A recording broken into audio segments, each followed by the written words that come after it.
அனைவருக்கும் வணக்கம். நான் வழக்கறிஞர் பம்மல் செந்தில்குமார், சென்னையிலிருந்து உங்களுடன்.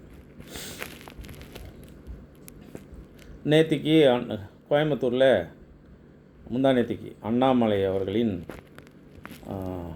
இந்த லீடர் என்னமோ ஒரு மாநாடு அப்படின்னு சொல்லி அது பெருசாக கன்சிடர் பண்ணாமல் தான் இருக்க முடியுது. அவனெல்லாம் பெரிய ஆளாக ஆக்க வேண்டிய அவசியமே இல்லை.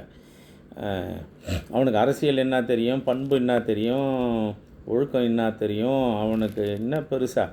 That fellow is a basic degree, ஒரு பேசிக் டிகிரி படித்தவர்.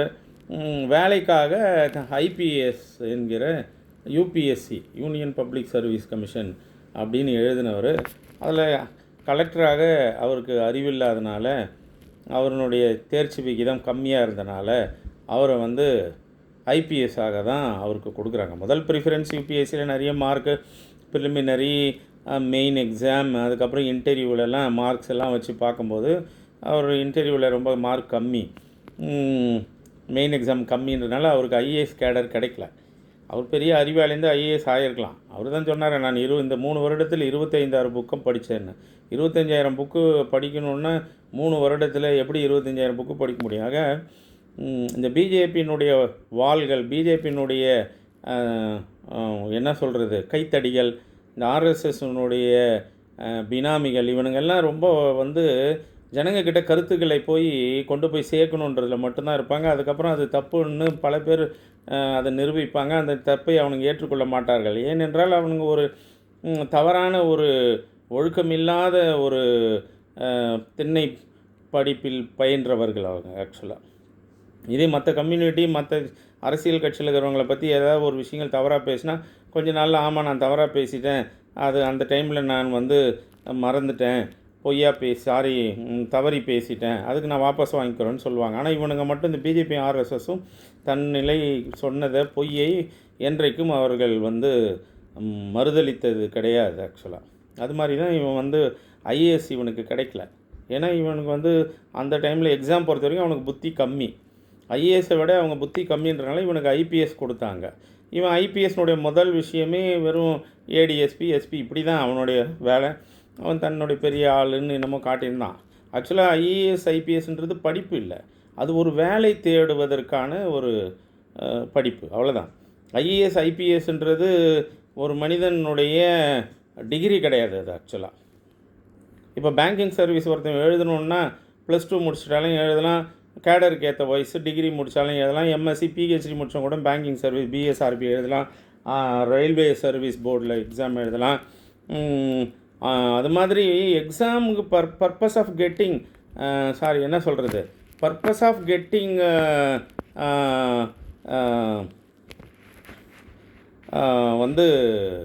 பர்பஸ் ஆஃப் கெட்டிங் ஜாபுக்காக மட்டுமே இது பயன்படக்கூடியது தான். இது நீ படிக்கணும், எக்ஸாமுக்கு பாஸ் பண்ணணும், இன்டர்வியூக்கு போகணும், வேலை கிடைக்கும். இப்போ ஃபார் எக்ஸாம்பிள் வக்கீலுக்கு படிக்கிறாங்க நீதிபதிகள் அப்படின்னா, வக்கீலுக்கு முடித்து ப்ராக்டிஸ் பண்ணுறவங்க நீதிபதி ஆகிறதுக்கு ப்ரிலிமினரி எக்ஸாம் எழுதுவாங்க, அதுக்கப்புறம் மெயின் எக்ஸாம், அப்புறம் இன்டர்வியூக்கு போவாங்க, அதுக்கப்புறம் நீதிபதிகள் ஆவாங்க. அதுக்கப்புறம் அவங்க ரிட்டையர் ஆனதுக்கப்புறம் முன்னாள் நீதிபதின்னு போடுவாங்க. ரைட், இவர் முன்னாள் ஆட்சியாளர், முன்னாள் காவல்துறை. இது ஐஏஎஸ் ஐபிஎஸ்ன்றது ஜாபு தேடுற விஷயந்தானே ஒழிய அது ஒரு பெரிய படிப்பு இல்லை. பிஹெச்டி மாதிரி அது பிஹெச்டி எல்லாம் டாக்டரேட்லாம் தன்னை போட்டுக்க முடியாது இல்லையா? அவங்களுக்கு பின்னால் நீங்கள் பாருங்கள், அவங்க படிப்புக்கு பின்னால், அவங்க வேலைக்கு பின்னால் பாருங்கள், அண்ணாமலை பிஏ அவ்வளோதான் இருக்கும். ஐபிஎஸ் ஆஃபீஸர், மாவட்ட கண்காணிப்பாளர், அப்படி தான் இருக்குமே ஒழிய ஐஏஎஸ் ஐபிஎஸ்ன்றது படிப்பு கிடையாது. வேலை தேடுவதற்கான வேலைக்கான படிப்பு தான். வேலை வாங்கிறதுக்காக படிக்கிறார், அவ்வளோதான். இப்போ டீச்சர் ட்ரைனிங் படிக்கிறாங்கல்ல, வேலைக்கான படிப்பு. அது ஒரு அவருக்கு ஐபிஎஸ் ஐஏஎஸ்ன்றது அவரது ஒன்லி டிகிரி தான், அவர் குவாலிஃபிகேஷன். டாக்டருக்கு படிச்சுட்டு ஐஏஎஸ் போவாங்க, அவங்களுக்கு வெறும் பார்த்தா டாக்டர் தான் இருக்கும், எம்பிபிஎஸ் தான் போட முடியும். முன்னாள் ஆட்சியாளர், முன்னாள் அரசு பணியாளர், அப்படி தான் போட முடியும். அது மாதிரி அவர் இன்றைக்கி நான் ஏற்கனவே பல இதில் சொன்ன மாதிரி பிஜேபி ஆர்எஸ்எஸ்ஸால் ட்ரைனிங் கொடுக்கப்பட்டு எங்கடா தமிழ்நாட்டில் நம்ம இல்லாதையே போயிடுறோமே. திமுகவை வந்து அதிமுக எப்படி போன தேர்தலில் 2026 தேர்தலில் திமுகவுக்கும் தாவேக்காவுக்கும் நம்ம எப்படி கொம்பு சீவி விட்டு நம்மளுடைய குழந்தையை பெற்றெடுத்த குழந்தையை செயற்கை கர்ப்பம் மூலமாக இன்றைக்கு குழந்தைகளை 107 குழந்தைகளை பெற்று கொடுத்தோமோ, அதை அவனை விட்டால் கூட இருக்கிறவன் எல்லாம் திருட்டு பசங்களாக இருக்கலாம் வாய்ப்பு இருக்கிறது, அவனுங்க பேர் கெட வாய்ப்பு இருக்கிறது. இவனுங்களை விட்டால் நம்ம 2029 நாடாளுமன்ற தேர்தல் வரைக்கும் சரியாக இருக்க மாட்டானுங்க போல இருக்குது. இவனுங்க வந்து பேரை கெடுத்துருவானுங்க. ஸோ இவனுங்க மேலே நம்ம குதிரை சவாரி பண்ணி தேர்தல் பாராளுமன்ற தேர்தலில் ஜெயிக்க முடியாது என்பதாக உணர வைத்திருக்கிறது இந்த 2.5 மாதத்தினுடைய தாவேகா விசில் விஜயனுடைய ஆட்சி. இந்த விசில் விஜயனுடைய ஸ்டஃப் அவ்வளோதான். அவருக்கு கொடுக்கப்பட்ட ஸ்கிரிப்டை மட்டும் அவர் கரெக்டாக பண்ணுறாரு. கீழே இருக்கிற புரோக்கர்கள், பிஜேபியினுடைய புரோக்கர்கள், அவங்க வந்து அவரை வந்து ஒன்லி நடிகராக கொண்டு வந்து நிறுத்தி மாதத்துக்கு ஒரு நாள் பேச வச்சு அழைச்சின்னு போய்ட்றாங்க. அவங்க பொதுச் செயலரை பேச மாதிரி அவரை இட்டாந்துக்குன்னு இட்டுன்னு போயிடுறாங்க. இட்டுன்னு போயிடுறாங்க. எங்களுக்கு ஏன்னா அவங்களுக்கு பெரிய கஷ்டம். அவர் இட்டுன்னு போகிறதே பெரிய கஷ்டம் அப்படின்னு அவரே ஒத்துணுக்கிறார். ஒரு பொதுச் செயலாளர் தன்னுடைய தலைவரை, கட்சி தலைவரை இட்டுன்னு போகிறதே பெரிய கஷ்டம் என்பதை அவர் உணர்ந்தவர். பாவம், அவர் ஒரு சின்ன ஒரு 30,000 வாக்கு வித்தியாசத்தில் வாக்குகள் உள்ள ஊரில் இருந்து வந்த மனிதர். அவருக்கு என்ன தமிழ்நாட்டினுடைய பெருமை தெரியும், தமிழ்நாட்டினுடைய சிந்தனை, தமிழ்நாட்டினுடைய திராவிட பாரம்பரியம் அவருக்கு ஒன்றும் தெரியாதுன்னு வச்சுக்கோங்க. அதே மாதிரி புரோக்கர் ஆதவர்ஜனாக்கும் ஒன்றும் தெரியாதுன்னு வச்சுக்கோங்களேன். இப்போ அடுத்து என்ன அஜெண்டா வந்திருக்குது பிஜேபிக்குன்னா, அதிமுக எப்படி நோவேர், எங்களுக்கு வந்து தாவேக்காவுக்கு வந்து திமுக மட்டும்தான் என்பதாக எப்படி 2026 சட்டமன்ற தேர்தலில் பண்ணாங்களோ அது மாதிரி இப்போ திமுகவை நோவேர் ஆக்குவதற்காக தாவேக விசில் விஜய்க்கும் அந்த ஆடு அண்ணாமலைக்கும், விசில் விஜய்க்கும் ஆடு அண்ணாமலைக்கும் அருமையாக இருக்குது பாருங்கள் பேர். இந்த போலீஸ் ஸ்டேஷனில் அக்யூஸ்டுங்க ரமேஷ் வந்து ஆதவ், அதுக்கப்புறம் வந்து அருண்ராஜ், அது மாதிரி நிறைய பேருங்க வரும், நிர்மல்குமார் அப்படின்னு. அது மாதிரி 5 பேர் தொடர்ந்து 2 பேருக்கு மேலே அந்த போலீஸ் ஸ்டேஷனில் தொடர் குற்றம் வந்துச்சுன்னா அவனை ஏதாவது ஒன்று கருப்பு நிர்மல்குமார், அதுக்கப்புறம் என்ன சொல்கிற திருட்டு சீடி நிர்மல்குமார், லாட்ரி ஆதவ் அர்ஜுனா, அதுக்கப்புறம் என்ன சொல்கிறது, அது மாதிரி பேரை வைப்பாங்க. ஒரு ரமேஷ்க்கு இன்னொரு ரமேஷ்க்கும், அருண்ராஜ்னா கண்ணாடி அருண்ராஜ், அதுக்கப்புறம் என்ன சொல்லுவாங்க, மதம் மாறி அருண்ராஜ் அப்படின்னு ஏதோ ஒன்று பேரை மாற்றுவாங்க. ஆக்சுவலாக போலீஸுங்க தான் இது மாதிரி பேர் வைப்பாங்க. அது மாதிரி தான் இதெல்லாம் இப்போ பண்ணின்னு இருக்கிறது. இவங்க எல்லாமே இப்போ என்னென்னா, இப்போ விசில் விஜய்க்கும் அது மாதிரி இப்போ பேர் வச்சுருக்காங்க நிறைய பேர். விசில் விஜய்க்கும் ஆடு அண்ணாமலைக்கும் அப்படின்னு எல்லாம் போலீஸுங்க கற்றுக் கொடுத்தது தான். விசில் விஜய்க்கும் ஆடு அண்ணாமலைக்கு மட்டும்தான் 2029 பாராளுமன்ற தேர்தல், 2031 சட்டமன்ற தேர்தல், திமுக நோவேர் அப்படின்னு சொல்லி ஆக்கிறதுக்கு தான் நான் ஏற்கனவே சொன்ன மாதிரி தான் இன்றைக்கு அவரை ப்ரொஜெக்ட் பண்ணி கொண்டு வந்து அரசியல் மாநாட்டை யாருடைய பணத்திலோ நடத்தி இருக்கிறாங்க. இது யாருடைய பணம்லாம் ஒன்றும் இல்லை. எனக்கு தெரிஞ்சு இந்த 2.5 மாதத்தில் விசில் விஜயனுடைய வந்திருக்கிற பழைய காலத்து கமிஷன் கண்டினியூ ஆகும் எப்போவுமே. அதிமுக காலத்தில் திமுக காலத்தில் இருந்து அடுத்தது வரும்போது அந்த டெண்டர் எடுத்தவன் போனவன் வந்தவன் அந்த கமிஷனை கண்டினியூ பண்ணி தானே ஆகணும். அந்த மணல் மாஃபியா, குவாரி மாஃபியாங்க, சாராய மாஃபியாக்கள் இவங்க எல்லாம் கமிஷன் கொடுத்துன்னு இருப்பாங்க. ஆட்சி மாறினோடனே அடுத்ததுக்கு ஒரு ஆள் நிர்ணயிப்பாங்க. அது மாதிரி ஆளை இதை நிர்ணயித்திருக்க வாய்ப்பு இருப்பதாக பல பேர் பேசுகிறாங்க. அதுக்கு தான் தமிழனை வச்ச எங்கடா மாட்டிக்குன்னு சொல்லி தான் அடுத்த மாநிலத்தை சேர்ந்தவர்களை விசில் விஜய் வைத்திருப்பதாக பல பேர் பேசுவதாக யூடியூப்லையும் அதுலேயும் வருது.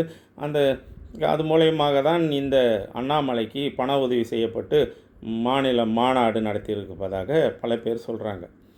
இப்போ கூட இன்றைக்கிலேருந்து பார்த்தீங்கன்னா டிவியில் பேச ஆரம்பிச்சிட்டாங்க பாருங்கள். இந்த 7 to 9 ஒரு காலத்தில் அதான் சொல்வேன், ஸ்பெஷல் பிரான்ச்சு இன்டெலிஜென்ட் பீரோவிலேருந்து போலீஸுக்கு தகவல் போய் அதை டிஜிபியிலேருந்து எவரி 24 ஹவர்ஸ்க்கு சிஎம்முக்கும் மத்திய அரசுக்கும் ரிப்போர்ட் போகும். என்ன ரிப்போர்ட்டு, இன்றைக்கி நாட்டில் என்ன நடக்குது, என்னென்ன கலவரங்கள் நடக்க வந்தது, எது எது தடுக்கப்பட்டது, எந்த கலவரத்தை ஒடுக்கப்பட்டது, எந்த கலவரத்தில் எத்தனை பேர் கைது செய்யப்பட்டார்கள், எந்த பிரச்சனையை மக்கள் பெருசாக கொண்டு போகிறாங்க, எந்த பிரச்சனையை மக்கள் பெருசாக எடுத்துக்கொள்ளவில்லை, எந்த பிரச்சனையை மத்திய அரசுக்கு எதிராக இருக்கிறது, எந்த பிரச்சனையும் மாநில அரசாக எதிராக இருக்கிறது என்பதை அந்த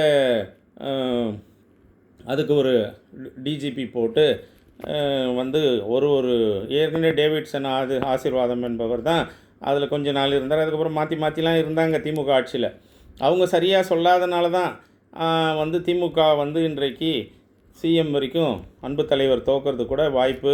அந்த போலீஸ் டிபார்ட்மெண்ட்லேருந்து வர செய்திகள் தவறானதாக, பொய்யானதாக, உண்மையை அறியாத தன்மையாக, இல்லை ஒருவேளை உண்மையை அறிந்து பிஜேபிக்கு இவர்கள் ஒப்பு போயிட்டாங்களோ, பிஜேபியோடு கைகோர்த்து விட்டார்களோ என்பதாக தலைவர் உணர்வதாக தான் தெரிகிறது. ஆக இப்போ பார்த்தீங்கன்னா அதெல்லாம் இல்லை. இப்போ பிஜேபிக்கு ரொம்ப சிம்பிளாக 14 வருஷமாக ஒரு விஷயத்தை செயல்படுது, 12 வருஷமாக. என்ன விஷயம்னா 7 to 9 மொத்த தொலைக்காட்சியும் இவங்க அவங்க இஷ்டத்துக்கு கொண்டு வந்துட்டாங்க, அவங்களுக்கு சாதகமாக. அதில் திமுகவில் ஒரு ஆள், அதிமுகவில் ஒரு ஆள், விசில் விஜயில் ஒரு ஆள், பாமகவில் ஒரு ஆள், அதுக்கப்புறம் பிஜேபியில் ஒரு ஆள், அதிமுகவில் எத்தனை அதிமுக அத்தனைக்கு ஒரு ஆளும் உட்கார வச்சு அவங்கள நெறியாளர்களாக நியமித்து, பத்திரிகையாளர் ஒரு நாளைக்கு நெறியாளரை போடுறது, ஒரு சாதாரண கட்சிக்காரனை போய் அரசியல் விமர்சகர்னு போடுறது, அரசியல் விமர்சகரை நெறியாளராக போடுறது, அது மாதிரி மாற்றி பேர் அவங்களுக்கு வைப்பாங்க. சாயந்தரம் 7 to 8 வரைக்கும் ஒருத்தர் நெறியாளராக இருப்பார் ஒரு சேனலில். 8 to 9 பார்த்தீங்கன்னா அவர் பத்திரிகையாளராக அடையாளம் காட்டப்படுவார். ஆக இவங்கள வச்சு இன்றைக்கி இருக்கிற நாட்டினுடைய உலகத்தினுடைய அத்தனை விஷயத்தையும் ஓப்பனில் பேச வச்சு இந்த ரிப்போர்ட்டை பிஜேபி தன் வசப்படுத்தி கொண்டு அதற்கேற்ற மாதிரி காய் நகர்த்தி கொள்கிறது. இப்போ அப்படின்னு பார்த்தா தாவேக அரசு மீது கெட்ட பேர் வர்ற மாதிரி தான் நிறைய பேச்சுக்கள் இன்றைக்கு செய்தி ஊடகங்களில் 7 to 9 டிபேட்ஸில் பேசப்படுகிறது. அதனால்தான் அந்த இடத்தை சரியாக கொண்டு வந்து செல்வதற்காக அண்ணாமலை பிஜேபியால் ஆர்எஸ்எஸ்ஸால், அண்ணாமலை தான் மூத்த புள்ள பிஜேபிக்கு ஆர்எஸ்எஸ்க்கும், விஜய் அடுத்த இளைய புள்ள தான். இப்போதைக்கு இளைய பிள்ளைக்கு அந்த வாய்ப்பு கொடுத்துருக்காங்க, மூத்த பிள்ளைக்கு பின்னால் வேறு எங்கன்னா மத்தியில் கொடுப்பாங்கன்னு வச்சுக்கோங்க. ஆக நான் சொன்ன மாதிரி தான் பிஜேபி பெரிய பிள்ளையாக ஆர்எஸ்எஸ்ஸால் உருவாக்கப்பட்டவர் தான் அண்ணாமலை. அவர் இப்போ கட்சியை நடத்துறது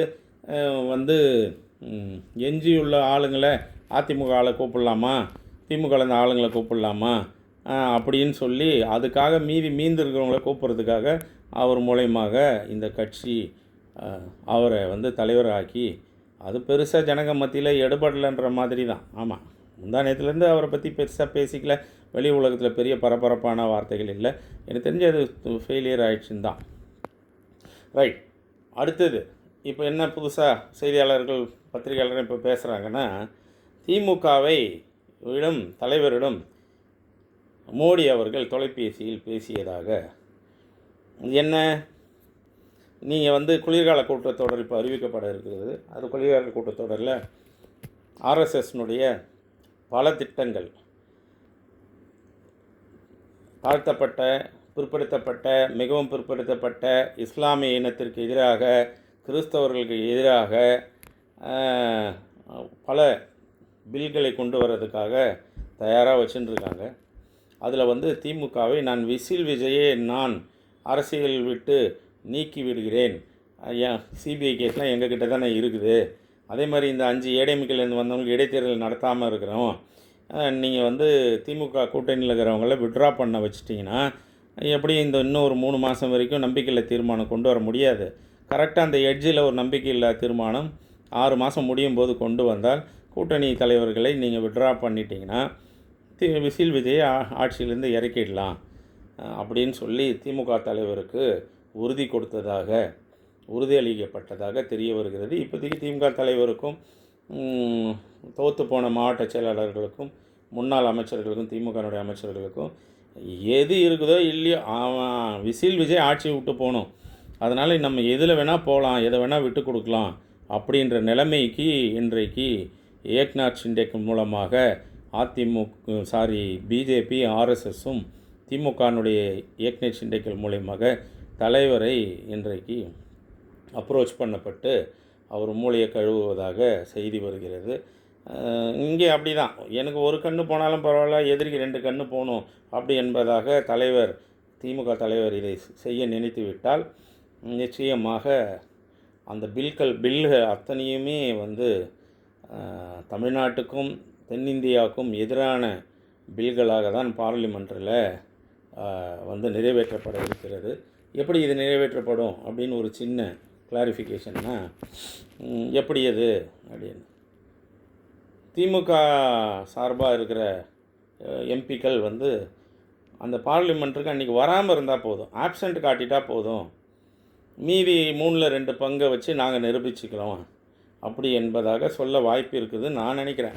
இல்லைன்னா நேரடியாக திமுகவை போய் பில்லுக்கு சாதகமாக ஓட்டு போட வைக்க கேட்க மாட்டாங்க, திமுக அது ஒத்துக்காது. இல்லைன்னா அது மாதிரி டைரெக்டாக அந்த பில்லுங்களுக்கெல்லாம் பிஜேபி அரசு கொண்டு வர பில்லுக்கு திமுக போய் பிஜேபிக்கு உடந்தையாக கை தூக்கி விட்டால் அந்த பில்லுக்கு ஒப்புதல் கொடுப்பதற்கு இவங்களும் ஓகேன்னு சொல்லிட்டா பொதுமக்களிடையே திமுக பேர் கெடும் என்பதாக இருப்பதற்காக இவங்க ஆப்சன்ட் காட்ட சொல்ல வாய்ப்பு இருக்கிறது.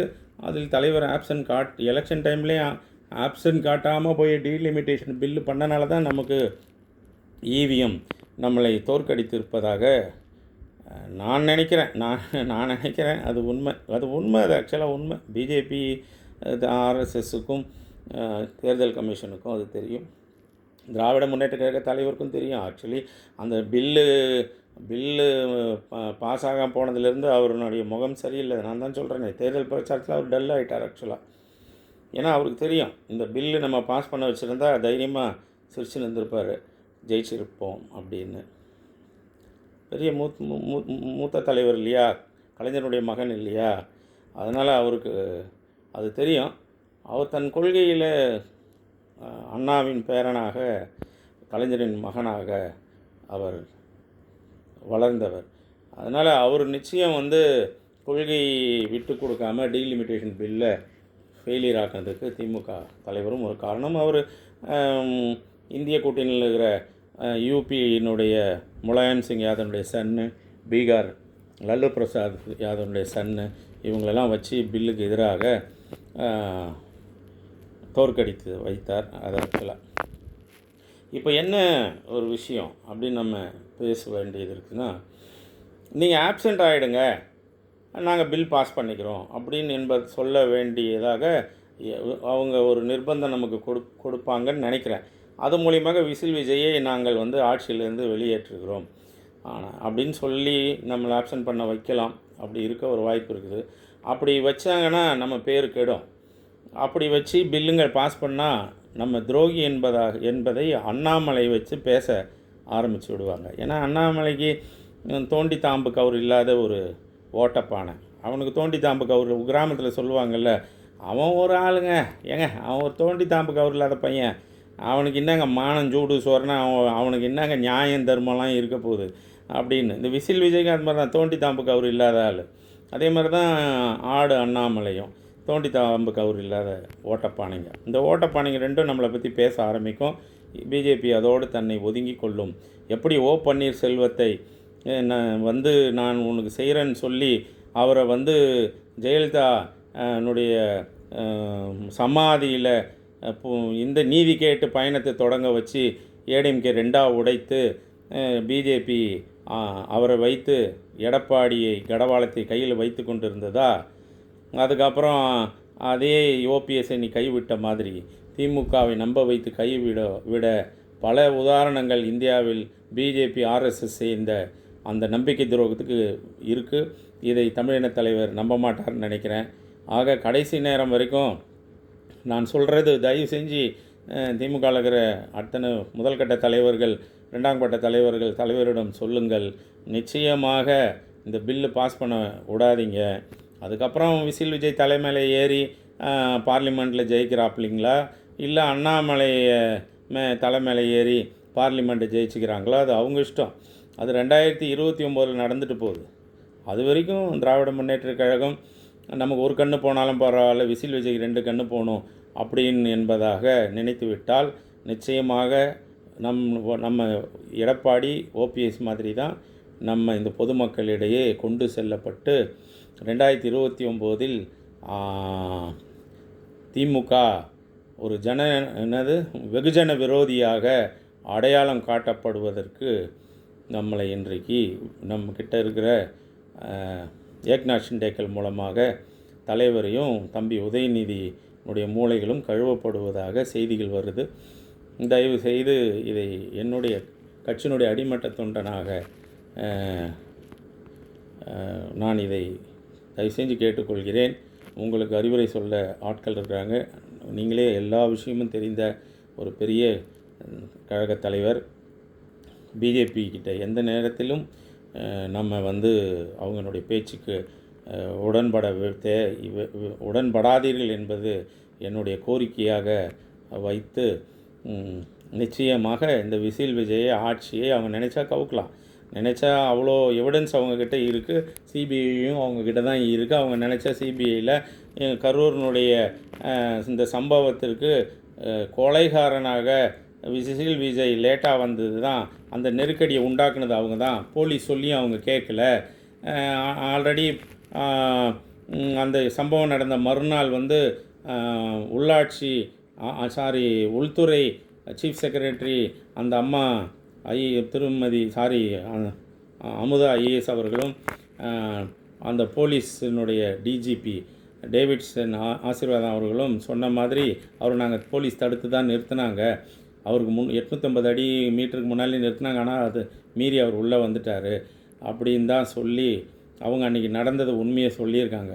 ஆக இதை இன்றைக்கு இந்த பில்லெல்லாம் நம்ம பாஸ் பண்ண வைத்தால் விசில் விஜயை என்னுடைய கடவு ஆலயம் என் கையில் தான் இருக்குது.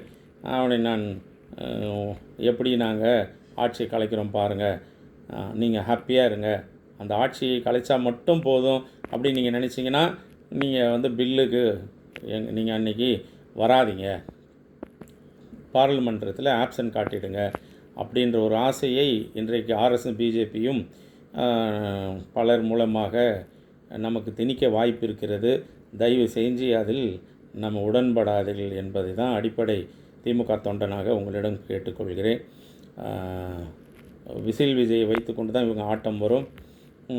அதுக்கு அடுத்தது அண்ணாமலையை பெரிய பிள்ளை சின்ன பிள்ளையை வச்சு தான் இப்போது அவங்க ஆர்எஸ்எஸும் பிஜேபியும் இன்றைக்கு இந்த விளையாட்டை ஆரம்பித்திருக்கிறது. ஆனால் அதிமுக மாதிரி திமுக இல்லவே இல்லை என்பதெல்லாம் ஒன்றுமே பண்ண முடியாது. திமுக தான் எதிர்கட்சி. அடுத்த தமிழ்நாட்டினுடைய தேர்தல், அடுத்த மினிஸ்டர், சிஎம், எம்எல்ஏக்கள் இருக்க 110% வாய்ப்பு இல்லை. அப்படி இருந்தால் திராவிட முன்னேற்ற கழகம் தன்னுடைய வெற்றி வாய்ப்பை தட்டி பறிக்கும் விசில் விஜயிடம் இருந்து. ஆனால் 110% அதற்கு இது மாதிரி தேர்தல் இனிமேல் நடக்க வாய்ப்பு இல்லை. ஒன்லி எம்பிக்கள் தான் 3 தொகுதிக்கு எம்எல்ஏ தொகுதிக்கு ஒரு எம்பியாக தான் நிர்ணயிக்கப்பட வாய்ப்பு இருக்கிறது. அதுதான் அந்த பில்லு தான் 3 தொகுதிக்கு கூட நமக்கு இல்லை. யூபியில் பார்த்திங்கன்னா 60 இருக்குதுன்னு வச்சுக்கோங்களேன். ஃபார் எக்ஸாம்பிள் 100 ஆக்க வாய்ப்பு இருக்கிறது. பீகாரில் 80 இருக்குதுன்னா 120 ஆக்க வாய்ப்பு இருக்கிறது.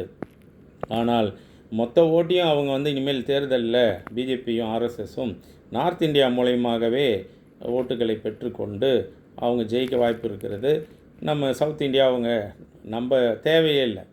அதனால தான் நம்மளதெல்லாம் 39 சீட்டு தமிழ்நாட்டை 52 தான் அதிகமாக்க போகிறாங்க. 10 சீட்டு, 12 சீட்டு, 13 சீட்டு. ஆக நம்மளுடைய உழைப்பும் நம்மளுடைய ஹெல்ப்பும் அவங்களுக்கு தேவை இருக்காது. அப்படி தான் நம்மளெல்லாம் ஒரு டம்மியான நாடாக, ஒரு மாநிலமாக மாற்ற வாய்ப்பு இருக்கிறது. பல சூழ்ச்சிகள், பல சூனியங்கள் இதில் நடந்து கொண்டு இருக்கிறது. தயவு செய்து திராவிட முன்னேற்ற கழக தலைவர் ஒரு கோமாளி நாட்டை ஆள்றான், அதுக்கு வேண்டியது அதை இவிஎம் இன்றைக்கு அதை ஆர்எஸ்எஸ் பாஜக மூலயமாக ரொம்ப ஒரு விஷயம் மட்டும் தெரிஞ்சுக்கோங்க. தமிழ்நாட்டிலே ஒரு காலத்தில் கேரளா தான் இந்தியாவிலே கேரளா தான் அதிகம் படித்த சதவீதம் உள்ளவர்கள் நாங்கள். இப்போ ஒரு 10-15 வருஷமாகவே பார்த்தா தமிழ்நாடு அதில் முதல்ல வந்த மாதிரி தான். அதுவும் நம்மளுடைய 2021 திமுக ஆட்சியில் நம்ம எதையும் பிரித்து யோசித்து ஆலோசித்து எந்த தீர்ப்பையும் வழங்கக்கூடிய, ஓட்டுக்களை சரியான முறையில் பயன்படுத்தக்கூடிய நல்ல ஒரு புத்திசாலியான மக்கள் தமிழ்நாட்டில் இருக்கிறாங்க என்பதை நம்ம சொல்லினே வந்த நேரத்தில் ரொம்ப அதை 100% எகென்ஸ்டாக பிஜேபி ஆர்எஸ்எஸும் தேர்தல் ஆணையத்தினுடைய உதவியோடு இவிஎம் மூலமாக ஒரு ஒரு விசில் விஜய் என்கிற நடிகனை ஒரு லாட்ரி சீட்டு புரோக்கர் அவன் மூலமாக இன்றைக்கு முதலமைச்சராக்கி தமிழ்நாட்டை முட்டாள் வாக்காளர்களாக, எதையும் யோசிக்க தன்மையற்ற வாக்காளர்களாக, நீதியற்ற வாக்காளர்களாக, அறிவு மங்கி போன வாக்காளர்களாக, புத்தி பேதலித்து போன வாக்காளர்களாக, ஏதோ ஒரு அட்ராக்ஷனுக்காக மட்டுமே செயல்படக்கூடிய மூளை உள்ள ஒரு இளைஞர் பட்டாளத்தில் உள்ள தமிழ்நாடு மக்களாக இன்றைக்கு இவிஎம் மூலமாக சித்தரித்து தமிழ்நாட்டு மக்களை ரொம்ப காமெடியன்களாக மாற்றி இன்றைக்கு சிரித்து கொண்டு இருக்கிறது ஆர்எஸ்எஸும் பிஜேபியும். ஆக அந்த சிரிப்பு ஒரு காலத்தில் மாறும். ஆனால் திராவிட முன்னேற்றக் கழகம் பிஜேபியினுடைய எந்த அஜெண்டாவிலும் போய் சிக்கிக்கொள்ள வேண்டாம் என்பதை நாங்கள் நம்புகிறோம். அத்தனை கழக தொண்டர்கள் சார்பாக தயவு செய்து திராவிட முன்னேற்றக் கழக தலைவர் அவர்கள் அப்படி உங்களுக்கு அது நிர்பந்தப்படுத்தப்பட்டிருந்தால் மறுபரிசீலனை செய்யுங்கள். சீக்கிரம் மாவட்ட செயலாளர்களுடைய எண்ணிக்கையை உயர்த்துங்கள். சரியான மாவட்ட செயலாளர்களை மக்கள் விரும்பும், தொண்டர்கள் விரும்பும், பொதுமக்கள் விரும்பும், இளைஞர்கள் விரும்பும், இளம் பெண்கள் விரும்பும் மாவட்ட செயலாளரை நியமிக்க வேண்டும். அதை முதல்ல செய்யுங்கள் என்பதை இந்த நேரத்தில் கேட்டுக்கொண்டு விடைபெறுகிறேன். நன்றி, வணக்கம்.